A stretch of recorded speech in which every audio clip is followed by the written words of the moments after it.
¿Y si todo lo que le enseñaron sobre el Apocalipsis fuera solo la mitad de la verdad? Soy Napoleón Hill, un predicador del Evangelio, un siervo de Jesucristo, y durante muchas décadas he viajado a través de naciones, ciudades, iglesias y estadios buscando almas y respuestas que el mundo moderno prefiere ignorar. He predicado miles de mensajes. He estudiado cada rincón de la revelación bíblica, desde los profetas del Antiguo Testamento hasta las últimas palabras de Jesús en el libro del Apocalipsis. Y créame, he visto cosas que desafiarían la lógica de cualquier hombre. He visto multitudes quebrantadas, dictadores arrodillarse, ateos llorar al pie de la cruz. Pero nada, absolutamente nada, me preparó para lo que descubrí sobre las palabras finales de Jesús, sobre esa advertencia que todos conocen pero que casi nadie ha comprendido del todo. Le advierto ahora, lo que estoy a punto de revelar en las siguientes páginas puede transformar por completo su entendimiento del libro del Apocalipsis. Y la revelación final es tan extraordinaria que pocos tienen el valor de enfrentarla. Permítame contarle algo que sucedió en las montañas de Patmos, en Grecia. Estuve allí investigando la cueva donde la tradición dice que Juan recibió el Apocalipsis. Esa cueva estrecha y húmeda, donde el anciano apóstol tuvo aquellas visiones que han inquietado a la humanidad durante casi 2000 años. Era octubre, hacía frío, un frío penetrante que calaba hasta los huesos. Estaba solo, completamente solo, con mi Biblia, algunas notas y mi corazón en oración. El guardián del lugar, un monje ortodoxo de barba blanca llamado Padre Nikos, me había permitido quedarme después del horario de visita. «Hay algo que debe percibir aquí», me dijo en su inglés entrecortado, «algo que las palabras no pueden explicar». Y tenía razón. Me senté exactamente donde la tradición dice que Juan se sentó cuando llegaron las visiones. Cerré los ojos y déjeme confesarle, en ese momento sentí algo que no puedo explicar del todo. Sentí una presencia, una urgencia, como si el tiempo mismo se comprimiera y pudiera tocar aquellos días del año 90 después de Cristo. Abrí mi Biblia en Apocalipsis 13 y leí esas palabras que había leído miles de veces antes, y hacía que a todos, pequeños y grandes, ricos y pobres, libres y esclavos, se les pusiese una marca en la mano derecha o en la frente, y que ninguno pudiese comprar ni vender sino el que tuviese la marca. Pero, ¿qué significa realmente rechazar esa marca? ¿Qué le sucede exactamente a quien dice no? Durante años creí saberlo.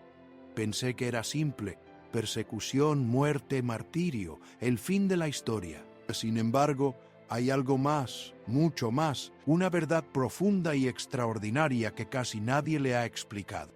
He tenido acceso a testimonios de personas que trabajaron en el Vaticano, a documentos poco conocidos, a estudios de teólogos que dedicaron su vida a desentrañar cada palabra del texto original en griego, y lo que descubrí es que Juan no solo estaba describiendo un evento futuro, estaba revelando un patrón que se ha repetido a lo largo de la historia humana, un patrón que se está manifestando ahora mismo, mientras usted lee estas palabras. En el año 2011 viajé a Israel para indagar sobre el rabino Yitzhak Kaduri, no directamente sobre él, ya que había fallecido en 2006, sino sobre sus discípulos más cercanos.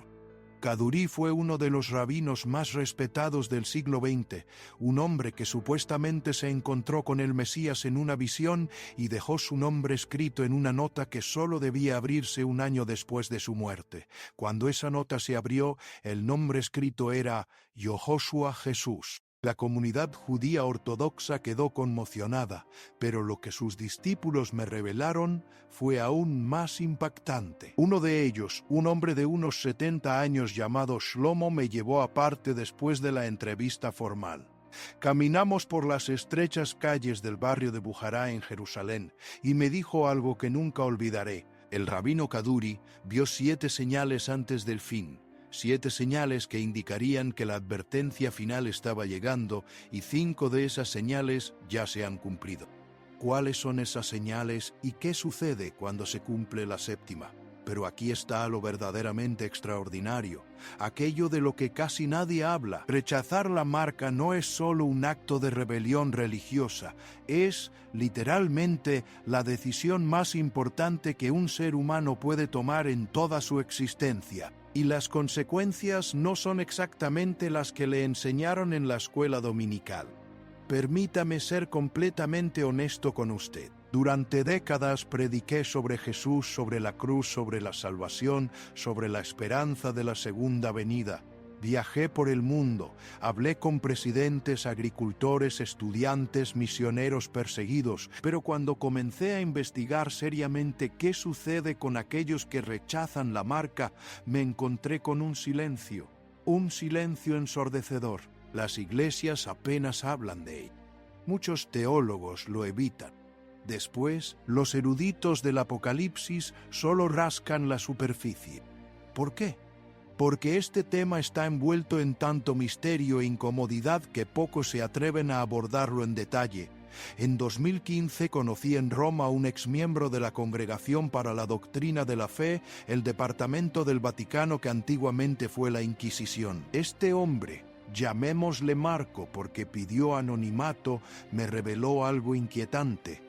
Me dijo, mientras tomábamos un café en una trattoria cerca de la iglesia, que existen archivos que nunca han sido publicados documentando casos a lo largo de la historia de personas que rechazaron lo que ellos llamaban la marca del sistema y lo que les sucedió no fue exactamente lo que esperaban. ¿A qué se refiere?, le pregunté. Algunos murieron como mártires. Burro. Sí, respondió, pero otros experimentaron algo diferente, algo que la iglesia no sabe cómo explicar. Esa conversación me persiguió durante meses. ¿Qué experimentaron? ¿Qué vieron? ¿Y por qué se mantiene en secreto? Y aquí llega la primera revelación, la primera de 7 que voy a compartir con usted. Cuando Juan escribió sobre la marca de la bestia, no estaba usando un lenguaje meramente simbólico. Estaba describiendo, con las palabras limitadas de su tiempo, un sistema de control tan sofisticado que solo ahora, en el siglo XXI, podemos empezar a comprenderlo. Un sistema que controla no solo su economía, sino su identidad, su libertad, su alma misma. Pero hay algo más, algo que descubrí en 2018 que me mantuvo despierto durante semanas, algo sobre aquellos que rechazan la marca que casi nadie le ha contado. Y eso es lo que voy a revelarle en las siguientes páginas. ¿Está listo para conocer toda la verdad? Porque una vez que la sepa, nunca volverá a ver el mundo de la misma manera. Permítame contarle algo que sucedió en septiembre de 2007 en un pequeño pueblo de los Alpes suizos llamado Engelberg. Estaba allí para investigar unos manuscritos medievales que supuestamente contenían profecías sobre los últimos tiempos. El custodio de uno de estos documentos era un monje benedictino de 84 años, el hermano Friedrich, un hombre que había dedicado 60 años de su vida a estudiar el libro del Apocalipsis en sus idiomas originales, griego, hebreo y arameo. Recuerdo ese día perfectamente. Era una tarde gris. Caía una lluvia ligera y el monasterio olía a incienso antiguo y a madera húmeda. El hermano Frederick me recibió en su celda, una habitación austera, con una cama estrecha, un escritorio lleno de manuscritos y una ventana que daba a las montañas nevadas. Sus ojos azules poseían esa claridad que solo se encuentra en aquellos que han mirado más allá del velo de lo ordinario. Me dijo en un español sorprendentemente perfecto: usted ha viajado por el mundo buscando respuestas, pero la pregunta más importante nunca ha sido respondida, ¿verdad? ¿Qué pregunta?, inquirí. ¿Qué sucede exactamente, momento a momento, con alguien que rechaza la marca? Tenía razón. En todos mis años de estudio y ministerio, nadie me había dado una respuesta detallada y precisa sobre este tema, solo generalidades, abstracciones teológicas. El hermano Friedrich abrió uno de sus manuscritos, un documento del siglo XVI escrito en latín medieval. Este texto, me explicó, fue escrito por un monje llamado Joaquín de Fiore, quien tuvo visiones extraordinariamente detalladas sobre los últimos tiempos. Lo que vio no era agradable, pero necesitaba ser registrado. Permítame contarle lo que ese manuscrito revelaba, porque aquí está la segunda revelación. En el momento exacto en que usted rechaza la marca, su vida tal como la conoce termina de inmediato. No es una metáfora, es literal. Juan lo escribió en Apocalipsis 13. Nadie puede comprar ni vender sin la marca. ¿Qué significa esto en términos prácticos, concretos, tangibles? Significa que queda fuera del sistema económico global. No puede comprar comida, no puede pagar el alquiler, no puede acceder a servicios médicos, no puede a servicios prófugo, no puede trabajar. Es, a todos los efectos prácticos, un fantasma en su propia sociedad. Y aquí está lo insidioso, lo verdaderamente diabólico del... No lo destruye rápidamente, lo presiona, lo aprieta lentamente hasta que intenta quebrar su voluntad. Pero, hermano Friedrich, le dije ese día en Engelberg, ¿cómo puede el libro del Apocalipsis ser tan específico si fue escrito hace 2000 años? ¿Cómo podía Juan saber sobre sistemas económicos digitales, sobre control tecnológico? El monje sonrió. Una sonrisa triste, porque Juan no estaba viendo el futuro con sus ojos humanos. Respondió. Lo estaba viendo con los ojos del espíritu, y el espíritu trasciende el tiempo. En 2013 tuve otra experiencia que confirmaría esto. Estaba en Beijing, China, investigando el sistema de crédito social que el gobierno estaba implementando. Para quienes no lo saben, es un sistema que monitorea cada aspecto de su vida. Lo que compra, a dónde va, con quién habla, lo que dice en las redes sociales, y dependiendo de su puntuación puede acceder a ciertos servicios, comprar billetes de avión, matricular a sus hijos en buenas escuelas, obtener préstamos bancarios. Conocí allí a una mujer, llamémosla Lynn, una activista que había sido castigada por criticar al gobierno. Su puntuación de crédito social era tan baja que no podía comprar billetes de tren ni reservar hoteles. Sus hijos fueron rechazados de las mejores escuelas. Es como si no existiera, me dijo con lágrimas en los ojos. Estoy aquí, pero no estoy. Soy invisible para el sistema. Durante años pensé que era solo una coincidencia. Pero ahí estaba el patrón. ¿Lo ve? El patrón que Juan vio hace 2000 años, un sistema de control total donde su obediencia determina su supervivencia. Sin embargo, hay algo más, algo que el hermano Friedrich me reveló ese día en Suiza que me heló la sangre. Me dijo, rechazar la marca no solo te excluye económicamente, te convierte en un objetivo, en una presa. La tercera revelación es esta. Una vez que rechaza la marca, el sistema no solo lo excluye pasivamente, sino que lo persigue activamente.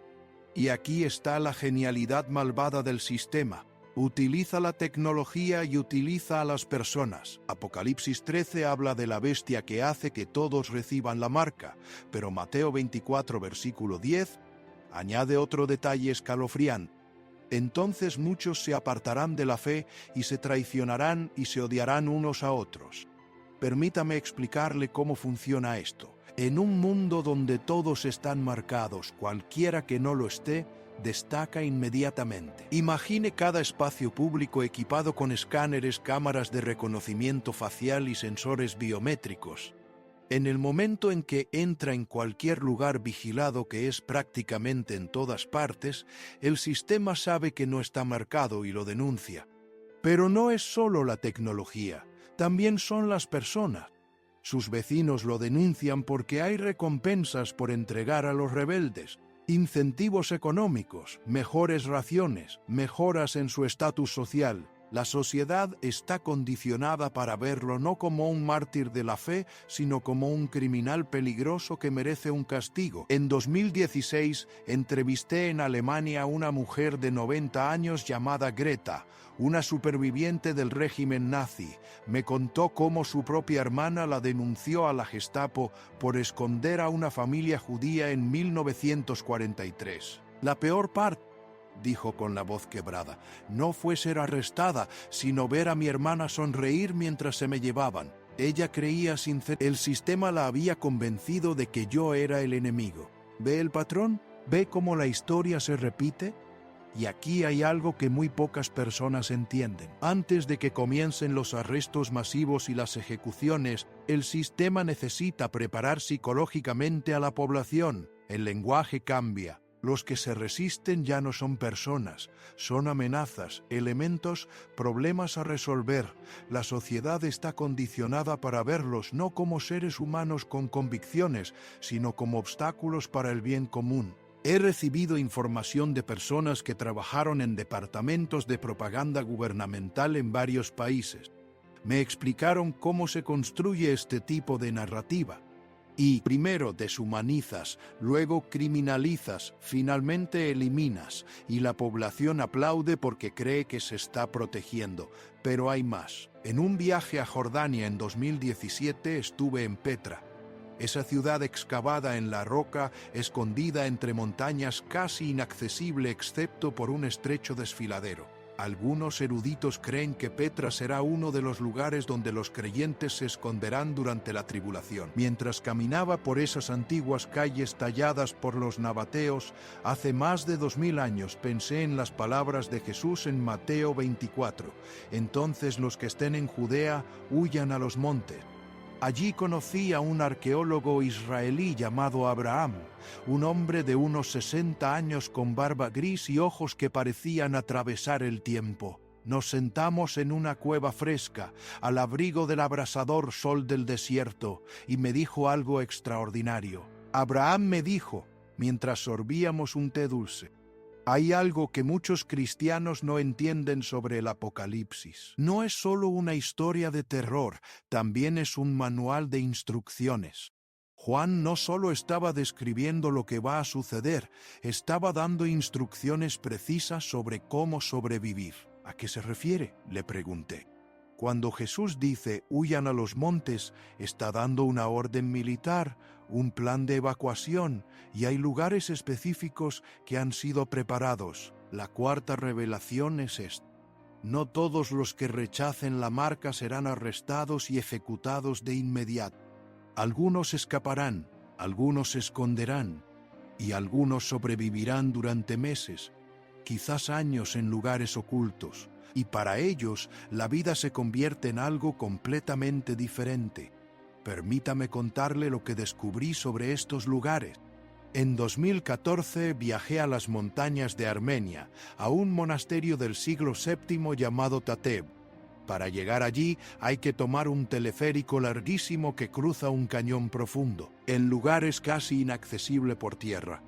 Los monjes que viven allí me mostraron cuevas naturales en las montañas circundantes, cuevas enormes donde podrían refugiarse cientos de personas. Durante siglos, me explicó el abad, un hombre llamado Padre Jovanes, estas cuevas han sido un refugio. Cuando venían las invasiones, cuando venían las persecuciones, la gente huía aquí y el lugar los sostenía. ¿Coincidencia? No lo creo. Hay demasiados lugares similares en el mundo, demasiados refugios naturales que parecen diseñados para este propósito. Pero aquí está lo extraordinario, lo que pocos entienden.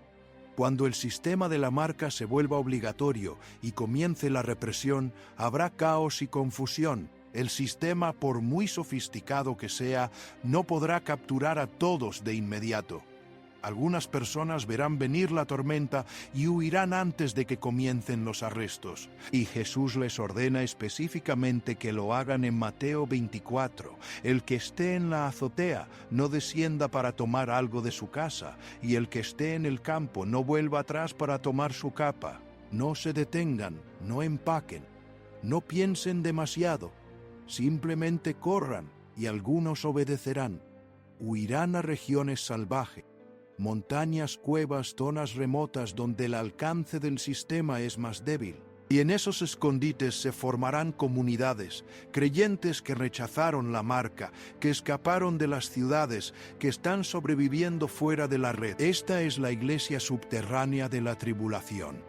En 2019 viajé a Colombia, a la selva amazónica, para conocer comunidades indígenas que viven prácticamente aisladas del mundo moderno. Allí conocí a un misionero llamado Padre Miguel, que había trabajado en la zona durante 30 años. Me mostró cómo estas comunidades sobreviven sin electricidad, sin tecnología, sin ninguna conexión con el sistema económico global, me dijo una noche, mientras escuchábamos los sonidos de la selva. Si el mundo colapsara mañana, esta gente ni se enteraría. Viven como lo han hecho durante 1000 años y son felices, son libres.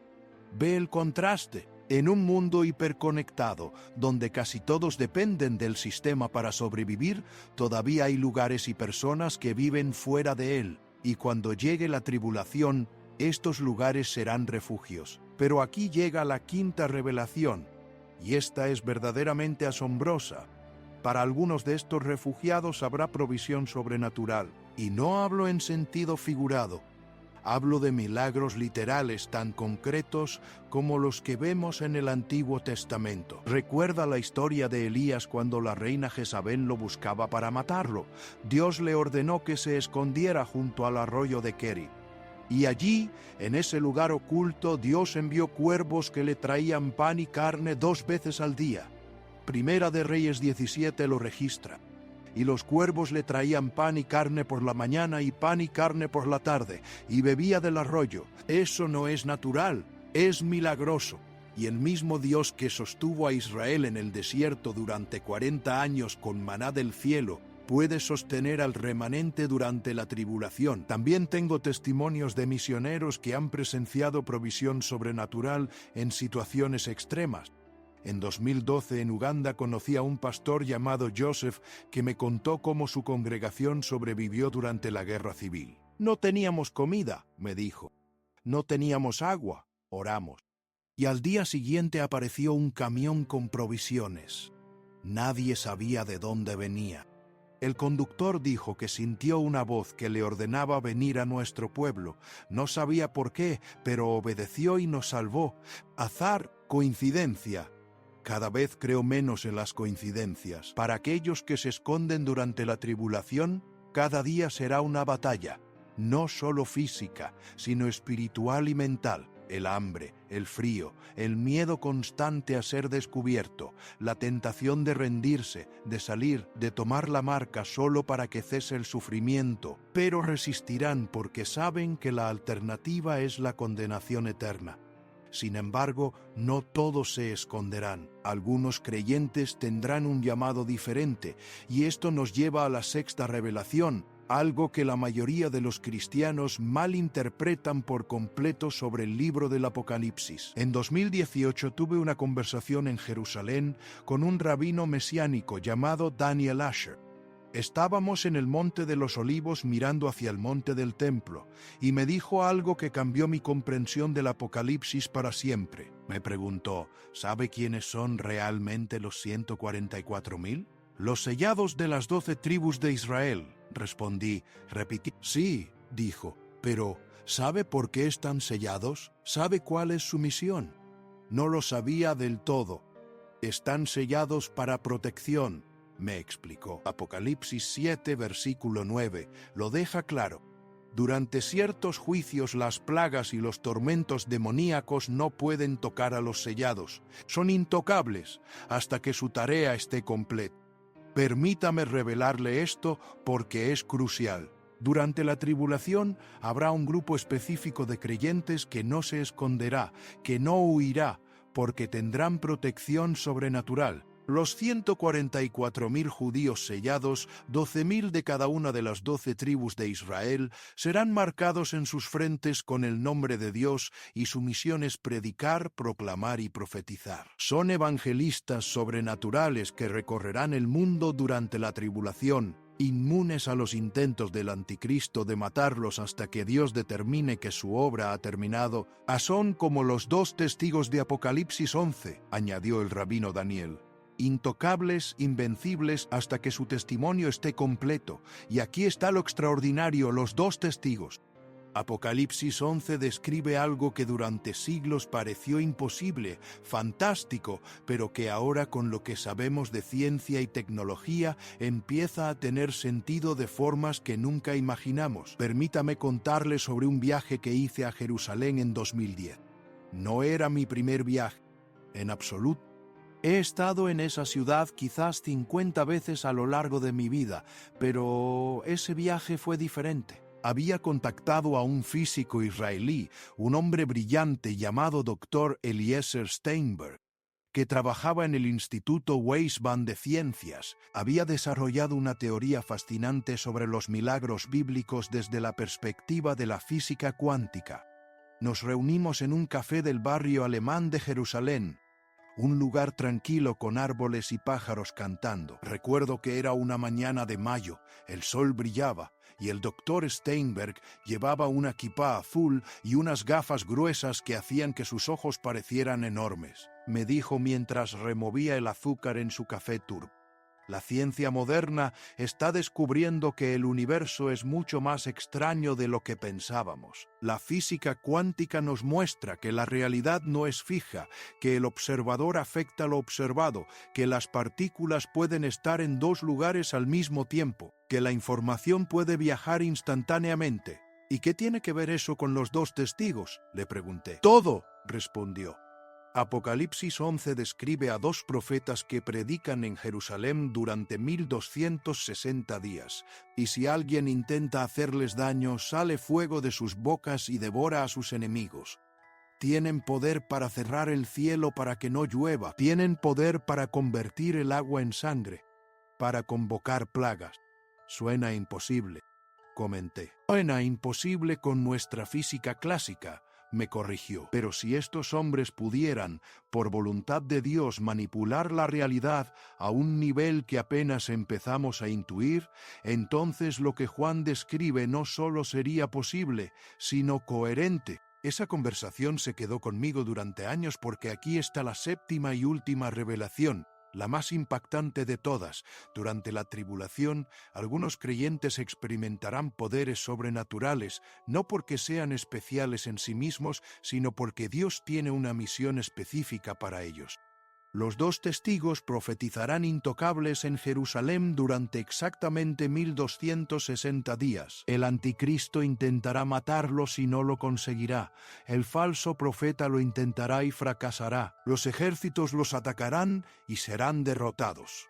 Permítame leerle lo que dice Apocalipsis 11, versículos 5 y 6. Si alguno quiere dañarlos, sale fuego de la boca de ellos y devora a sus enemigos. Y si alguno quiere hacerles daño, debe morir él de la... Estos tienen poder para cerrar el cielo, a fin de que no llueva en los días de su profecía, y tienen poder sobre las aguas para convertirlas en sangre y para herir la tierra con toda plaga, cuantas veces quieran. Cuantas veces quieran, léalo de nuevo, poder ilimitado dentro del propósito de Dios para invocar plagas, detener la lluvia y convertir el agua en sangre durante 1260 días. Y luego, cuando su testimonio está completo, Dios permite que la bestia los mate.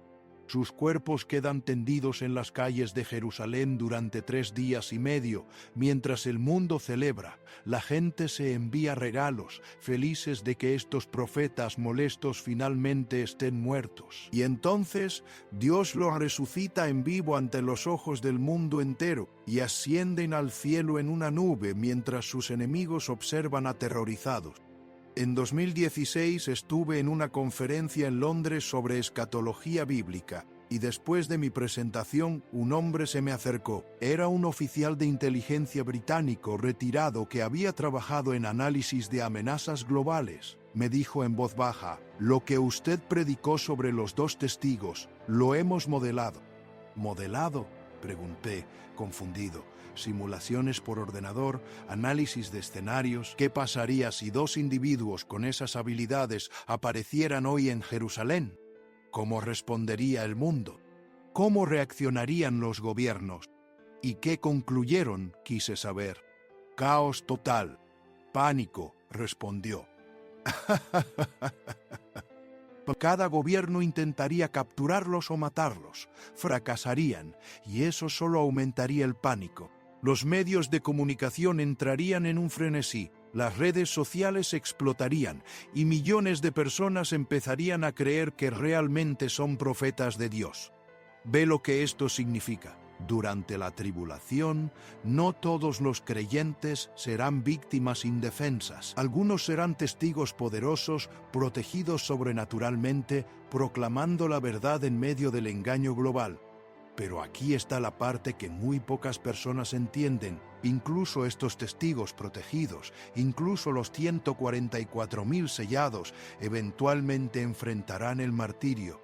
Porque el objetivo no es la supervivencia. El objetivo es la lealtad, hasta la muerte. En 2013 viajé a Roma para investigar los archivos del Vaticano sobre los primeros mártires cristianos. Necesité permisos especiales, contactos desarrollados durante años, y allí en esos archivos polvorientos encontré relatos de testigos presenciales de las ejecuciones de cristianos en el Coliseo. Un documento en particular me impactó profundamente. Era una carta escrita por un soldado romano llamado Marcus Flavius.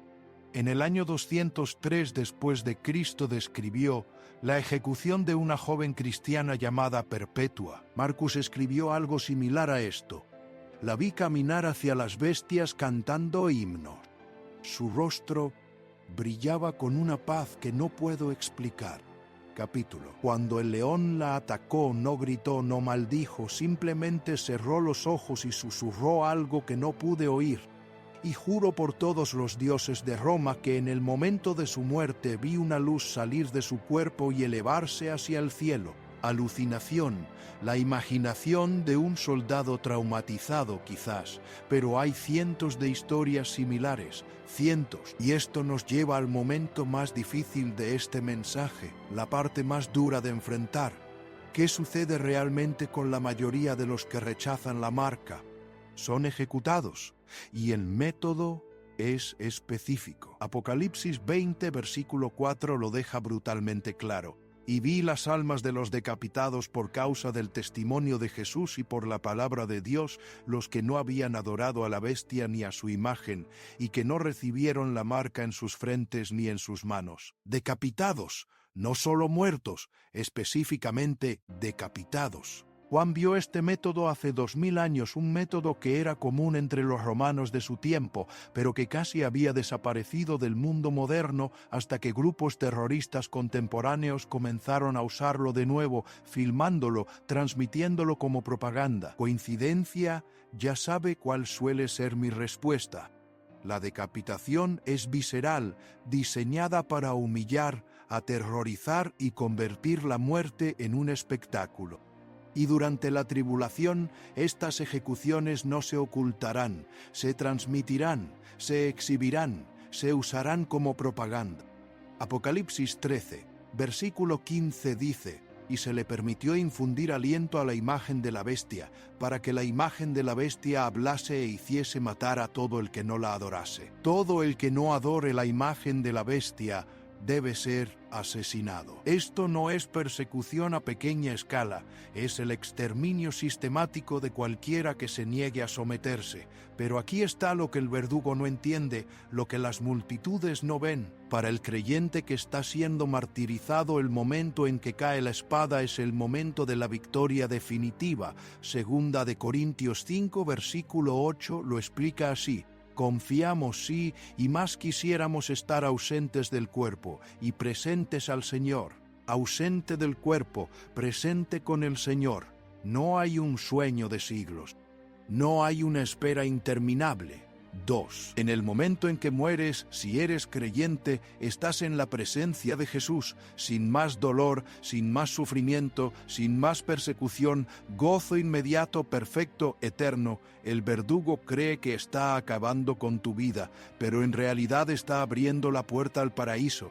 Ahora, permítame conectar todos los puntos, todas las revelaciones que he compartido con usted a lo largo de estas páginas, porque aquí es donde todo se une de una manera que transformará por completo su comprensión, no solo del Apocalipsis, sino de la vida misma. Permítame llevarlo de vuelta a donde empezamos, a esa cueva en Patmos donde Juan tuvo sus visiones.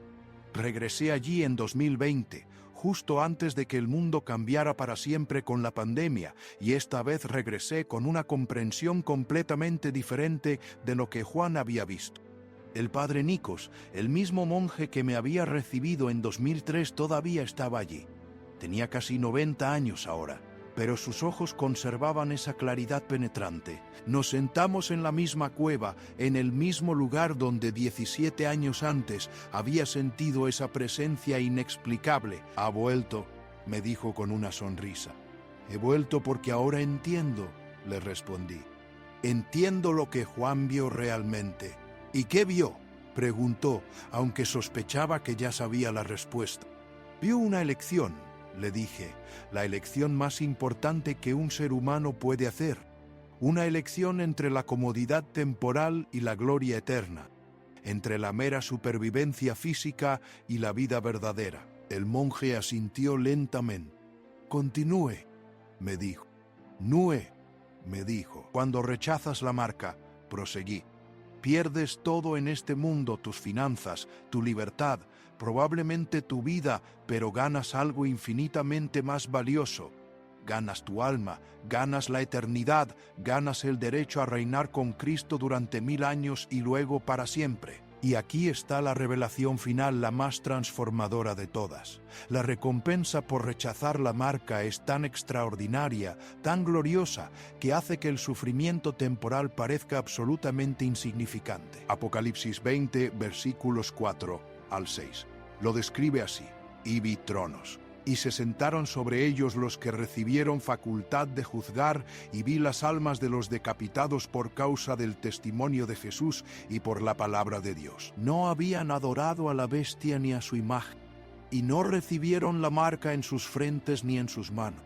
Y vivieron y reinaron con Cristo. Bienaventurado y santo el que tiene parte en la primera resurrección. La segunda muerte no tiene potestad sobre estos, sino que serán sacerdotes de Dios y de Cristo, y reinarán con él 1000 años». Permítame desglosarlo para usted.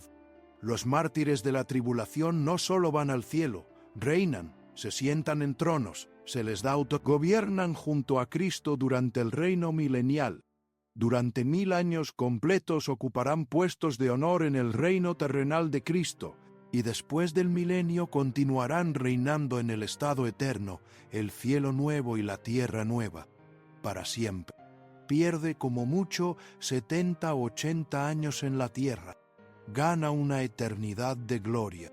En 2017 tuve una conversación con un matemático en Oxford, Inglaterra, un hombre brillante llamado Dr. Thomas Whitfield, que había desarrollado teorías sobre el infinito. Me dijo mientras caminábamos por los jardines del Christ Church College que la mente humana no puede comprender verdaderamente el infinito. Cualquier número que imagines, por grande que sea, es cero en comparación con el infinito. 1.000.000 de años de sufrimiento comparado con una eternidad de gloria es matemáticamente cero, literalmente cero. ¿Entiende lo que esto implica? Pablo lo expresó perfectamente en Romanos 8, versículo 18. «Pues tengo por cierto que las aflicciones del tiempo presente no son comparables con la gloria venidera que en nosotros ha de manifestarse». No son comparables, no están en la misma categoría. Es como comparar una gota de agua con el océano, un grano de arena con toda la playa, un segundo con la eternidad. Pero hay otra dimensión en esto que debemos considerar. Su rechazo de la marca no solo tiene que ver con su propia salvación, es un testimonio. Cuando usted rechaza, cuando soporta la tortura en lugar de adorar a la bestia, cuando se para ante la espada del verdugo en lugar de negar a Cristo, Apocalipsis 12, versículo 11 lo explica así: «Y ellos le han vencido por medio de la sangre del Cordero y de la palabra del testimonio de ellos, y menospreciaron sus vidas hasta la muerte». Su testimonio importa, su fidelidad. Cada mártir que muere rechazando la marca se convierte en un sermón viviente, o podríamos decir moribundo, que proclama: «Cristo vale más que la vida misma». Y ese testimonio llevará a otros a rechazar la marca, a mantenerse firmes, a elegir la eternidad sobre la comodidad pasajera. Su muerte no es un desperdicio, es un arma contra el sistema de la bestia. Permítame contarle una última historia. En 2019, conocí en Turquía a un hombre de 102 años llamado Agop. Había sobrevivido al genocidio armenio de 1915. Me contó cómo, cuando tenía 7 años, vio a su padre ser ejecutado por negarse a renunciar a su fe. ¿Qué recuerda de ese momento?, le pregunté con delicadez. Recuerdo sus ojos, dijo, mientras las lágrimas corrían por sus mejillas arrugadas. No había miedo en ello. Había paz, había algo más, algo que no pude entender hasta muchos años después, cuando me convertí en cristiano. ¿Qué era?, le pregunté. Era gozo, respondió. El gozo de saber que en unos segundos estaría con Jesús, y ese gozo me salvó. Porque si mi padre podía morir con esa paz, con ese gozo, entonces su Dios debía ser real, y decidí que algún día conocería a ese Dios. ¿Ve el poder del testimonio? Ahora, déjeme decirle algo más. Quizás esté pensando, esto suena imposible. Nunca podría soportar ese tipo de sufrimiento. Nunca podría enfrentar la ejecución con fe. Y tiene razón. En sus propias fuerzas no podría, ninguno de nosotros podría, pero aquí está la promesa de Jesús en Mateo 10 versículos 19 y 20. Mas cuando os entreguen, no os preocupéis por cómo o qué hablaréis, porque en aquella hora os será dado lo que habéis de hablar. Porque no sois vosotros los que habláis, sino el Espíritu de vuestro Padre que habla en vosotros. En aquella hora os será dado. No necesita tener la fuerza para ese momento ahora. La recibirá cuando la necesite. Durante los primeros 300 años del cristianismo, ser cristiano significaba arriesgar la vida. El Imperio Romano veía la fe en Cristo como una amenaza, una superstición peligrosa, y persiguió a los creyentes, y sin embargo, el cristianismo creció.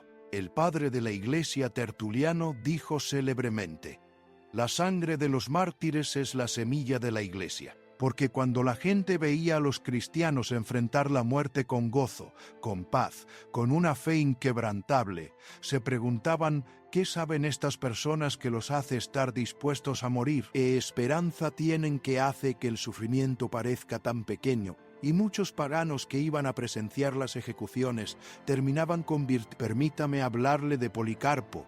Tenía 86 años cuando fue arrestado. Le ofrecieron un trato: niega a Cristo y vivirás. Su respuesta fue: durante 86 años le he servido y no me ha hecho ningún mal. ¿Cómo puedo blasfemar a mi rey que me salvó? Lo quemaron en la hoguera. Y los testigos dicen que Policarpo cantaba himnos mientras las llamas lo rodeaban. Eso, hermanos y hermanas, eso es la victoria. Así que permítame resumir todo lo que hemos visto. Cuando rechaza la marca, su vida tal como la conoce termina de inmediato. Queda fuera del sistema económico, es perseguido activamente por la tecnología y por las personas. Es arrestado, intentan quebrar su voluntad, y para la mayoría finalmente sigue la ejecución, a menudo por decapitación. Pero también hay escape para algunos. Hay escondites en las montañas. Hay provisión sobrenatural.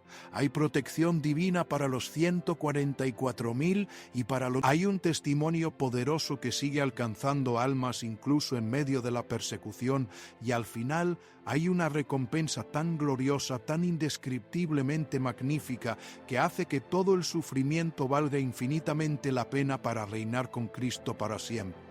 Y si toma la marca, Apocalipsis 14 versículos 9 al 11. Es claro: condenación eterna, sin escape, sin perdón, tormento permanente. La elección no podría ser más clara: unos pocos años de aparente comodidad seguidos de un tormento eterno, o unos pocos años de sufrimiento seguidos de una gloria eterna. ¿Qué elegirá usted? Porque esa elección se acerca. Las señales están aquí, los sistemas se están poniendo en marcha. El patrón que Juan vio hace 2000 años se está desarrollando ante nuestros ojos. Y cuando llegue ese día, cuando se enfrente a esa decisión, recuerde las palabras de Jesús en Mateo 16, versículo 26. porque ¿qué aprovechará al hombre si ganare todo el mundo y perdiere su alma? Esta es la advertencia final de Jesús, y ahora usted la conoce.